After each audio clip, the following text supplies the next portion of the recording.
In operation since 1988, the Lord's Kitchen has not missed a single day of service since then. Volunteers tell me if the pandemic couldn't slow them down, this fire wasn't going to either. It was devastating that first Friday in July when fire from a neighboring home spread to the Lord's Kitchen. There were people out there on the streets crying, tears, because they couldn't believe what was happening. People that had come to depend on the ministry left wondering where their next meal would come from. A woman raising her 4 grandchildren among them. I looked at her and I said, we will fix it. I didn't know what next. I didn't know how much the damage was. And you know what? That voice still rings in my ears. Executive Director Kedrick Tembo knew even missing a day, missing a meal wasn't an option. So they haven't. Meals are now being made every morning, 7 days a week in another kitchen. Sandwiches and sweets. Snacks, chips. Bagged up, then loaded onto the ministry's food truck and driven 10 minutes away to South 5th Street.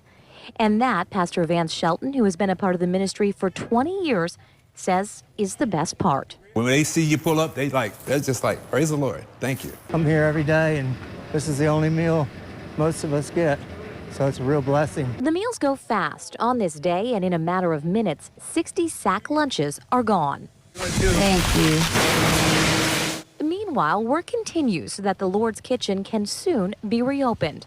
That could be a while.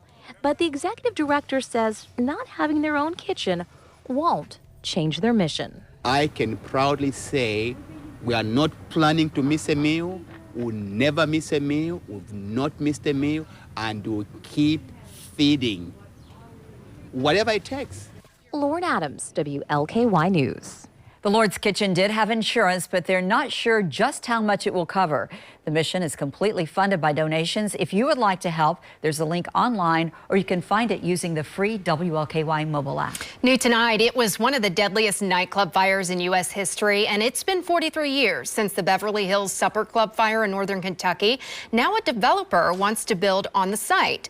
As Jatara McGee reports, some neighbors are pushing back. A horrific tragedy that's grown no less difficult with time. May 28, 1977, at least 165 people lost their lives in the Beverly Hills Supper Club fire. More than 200 others were hurt. First responders on scene forever changed. I walked away after that. It was so traumatic. I quit the fire department. I left. Wounds 43 years old, but still fresh. It left a lot of people empty. 4 decades later, Ashley Development Group wants to build there, proposing a $65 million development that would house single-family homes, an apartment complex, and assisted living facility. I think it's a win-win situation for everybody. Few are opposed to the project altogether. The controversy is both the location of a public memorial that developers have agreed to build but plan to place at the edge of the property, and what happens to the cabaret room, where almost all of the victims died, at the top of the hill. This woman's wedding was the night of the fire. You don't know what it's like when you have to call people that you invited to your wedding to find out if they're alive. The developers want to make the area around the cabaret room